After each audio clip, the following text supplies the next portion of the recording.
el balance personal es la primera herramienta que vas a utilizar para comenzar a mejorar tus finanzas personales.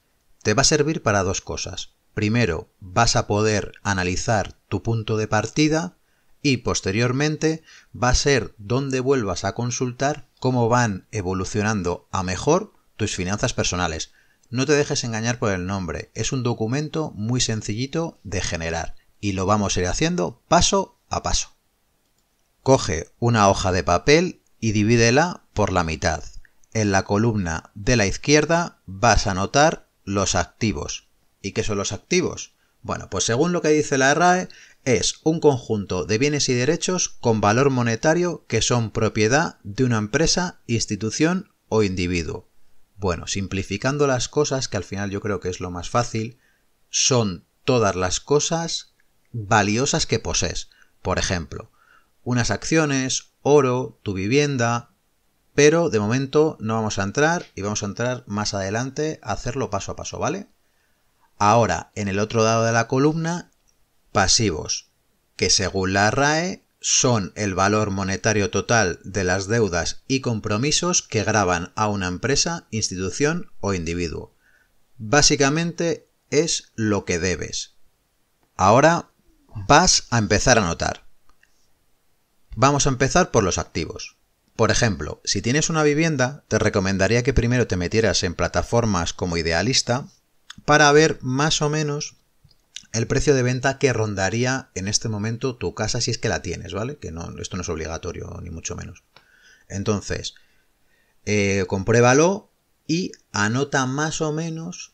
Yo siempre te recomendaría, si tú ves, por ejemplo, tu casa por 130.000 euros, para ser lo más conservador posible, la pondría por 120 o 125. Y si ya consigues hablar con alguien de una inmobiliaria para informarte, pues vas a tener una información mucho más certera. Puedes pensar que esto es un poco exagerado. Y lo mismo sí, yo no soy para nada sectario en estas cosas. Pero bueno, yo lo haría, más que nada porque siempre es importante tener el pulso al mercado, ya que tienes un dinero inmovilizado que es muy importante, y en caso de que te veas apurado o apurada, pues bueno, siempre es bueno saber el precio que tendría de venta tu vivienda. Si tienes un vehículo, yo te recomendaría que anotaras el valor venal. El valor venal lo puedes consultar en cualquier web de tributos de cualquier comunidad autónoma. Exceptuando, no sé la verdad cómo funcionará en Ceuta o en Melilla, la verdad que no lo sé. Pero me imagino que será igual, o incluso en Ceuta y Melilla lo tendrán que consultar con la página estatal. Así que bueno, pero más o menos para que te hagas idea. Por ejemplo, yo que vivo en Castilla-La Mancha, puedes acceder al registro de Castilla-La Mancha y allí ves el valor venal de tu vehículo. Pones la fecha de compra, el año y demás, pones el modelo y te da el valor venal, que realmente es lo que te va a pagar tu seguro en caso de siniestro total. Evidentemente que ese valor que pone ahí es inferior al que probablemente puedas obtener si lo vendes de segunda mano. Pero como siempre digo, en este caso prefiero ser conservador para luego no calcular por encima qué activos tenemos y en caso de que lo necesitemos tengamos un susto porque al final los hemos sobrevalorado, ¿vale? Este es el objetivo. Ahora, por ejemplo, si también tienes dinero en una cuenta corriente, pues coges y lo anotas. Tú puedes decidir el día que lo quieres hacer. Es decir, si tú quieres hacerlo una vez al mes, como te he dicho antes, y, por ejemplo, el día 5, pues dices, bueno, yo todos los días 5 del mes voy a comprobar cuánto dinero tengo en la cuenta. Entonces lo anotas, pero siempre el mismo día, ¿vale? Para tener más o menos una referencia. En el documento de ejemplo que estás viendo, ahora viene el fondo de emergencia, pero esto se llama así dependiendo de tu caso. Si tienes ahorros, no se llamaría fondo de emergencia, se llamaría fondo para imprevistos, es decir, es un fondo destinado a cubrir si has presupuestado algo de forma errónea o bien te ha surgido un imprevisto que no tenías presupuestado.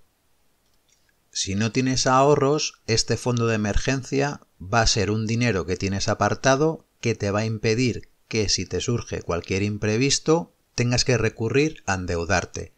Los ahorros es un dinero que tenemos apartado en caso de emergencia. Me explico. Esto sobre todo es si te quedas sin tus ingresos.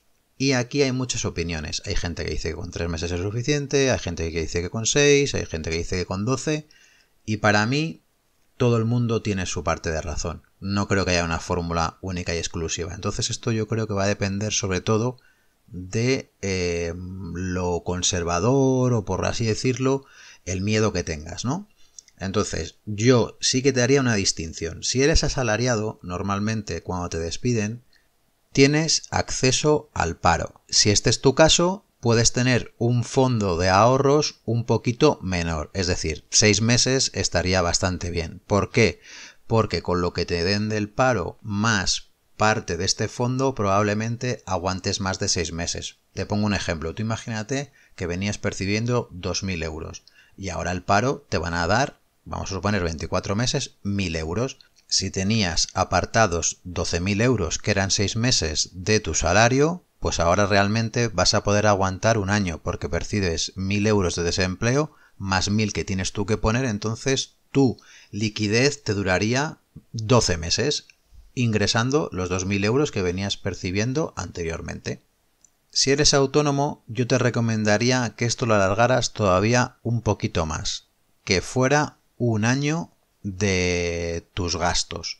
¿Por qué un año? Porque normalmente los autónomos, como no tenemos derecho a el paro del autónomo o es muy difícil cobrarlo, pues tenemos que ser un poquito más conservadores todavía. Entonces yo te recomiendo que tengas 12 meses.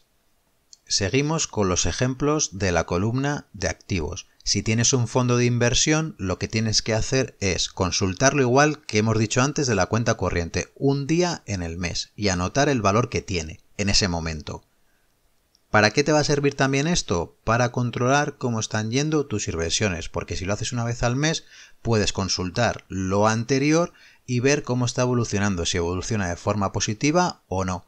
Con el plan de pensiones pasaría exactamente lo mismo que con el fondo de inversión. Lo único que como son dos productos, pues yo sí que te recomendaría que lo apuntaras en líneas separadas. Y para terminar el ejemplo he puesto joyas, que se me ocurría que era un objeto que tenía cierto valor y bueno, como ya habrás visto en estos años, los comproboros en plena crisis empezaron a aparecer, aunque ya están retrocediendo mucho, de haber un montón, ya cada vez hay menos. Bueno, con esto me refiero a las joyas, me refiero a que anotes todo lo que tenga valor. Imagínate que tienes una bicicleta. Y dices, bueno, esta bicicleta que vale X, pues en el mercado de segunda mano puede tener este precio. Así que, por favor, anota todo lo que tenga valor, ¿vale? Y luego hay que sumarlo. Pero vamos primero a hablar de la columna de pasivos y luego ya hacemos todos los sumatorios. El proceso va a ser el mismo con la columna de pasivos, solo que vamos a anotar todas las deudas que tengas. Por ejemplo, si tienes hipoteca, pues tienes que apuntar a la fecha que hayas decidido hacer el balance lo que debes al banco en ese momento. Con el préstamo del vehículo, pues 3/4 partes de lo mismo. Con la tarjeta de crédito, pues tienes que anotar lo que debas ese día en la tarjeta de crédito. Si tienes una deuda con un amigo o con un familiar, también la tienes que anotar. Ya has terminado con tus activos y con tus pasivos. Te recuerdo una cosa muy importante. Hacer el balance siempre el mismo día del mes. ¿Por qué? Así, mes a mes, vas a ver cómo mejora tu situación. Y ahora vamos con los totales del ejemplo. El total en la columna de activos es de 159.000 euros. Y el total en la columna de pasivos es de 113.000 euros. Ahora restamos el valor de los activos menos el valor de los pasivos y nos da el patrimonio neto, que en este caso es positivo en 46.000 euros. Dependiendo del caso, este patrimonio neto puede ser negativo o positivo. Si es negativo, es que lo que debes es superior a lo que tienes. Y ahí tendríamos un claro problema de que hay que tomar acción a la hora de resolver las deudas, ¿vale? Sería lo más importante que hay que hacer en ese momento antes que incluso ahorrar. En el caso de que tu patrimonio fuera negativo, te quiero animar a que lo resuelvas. No, esto no es un ejercicio ni para mirar el pasado ni nada por el estilo. Es decir, vamos a mirar el pasado para evitar los errores que hemos cometido, pero no para regodearnos, ¿vale? Es decir, si tú estás en negativo, te felicito exactamente igual que el que esté en positivo, porque ya estás dando un paso para arreglar tu situación, que es tomar conciencia, ¿vale? Vamos a poner dentro del balance una columna más que me parece interesante, que es el tema de la liquidez. Claro, en el ejemplo hemos dicho que la persona que sea dueña de este balance tiene un patrimonio neto de 46.000 euros. No quiere decir que los tenga disponibles. ¿Por qué? Por una cosa muy sencilla, porque no todo lo tiene líquido. Liquidez realmente solo tiene 12.000, que es el fondo de emergencia más los ahorros más la cuenta corriente. Eso es la liquidez que tiene inmediata. Lo dispongo de hoy para mañana y lo tengo. A corto plazo podríamos decir que tiene el fondo de inversión. El fondo de inversión lo he puesto como liquidez a corto plazo. Realmente este tipo de fondos no están pensados para cogerlos en caso de emergencia. Tiene que ser una emergencia extrema, es decir, me quitan la casa. No veo otra necesidad más acuciante o bueno, me entendéis, algo que sea de extrema urgencia de verdad. Estos fondos sí que es verdad que tienen liquidez inmediata. Yo creo que en 3 o 5 días tienes el dinero de sobra en tu cuenta corriente. El problema puede ser que justo pilles un momento que el fondo vaya mal y lo saques perdiendo dinero, o que lo pilles que vaya bien y saques ese beneficio que vas a tener que tributar también parte por ello. Y dentro de la liquidez a largo plazo he incluido el plan de pensiones y la vivienda. El plan de pensiones tiene que pasar alguna desgracia, o sea, como que te mueras, invalidez permanente, para poder rescatarlo.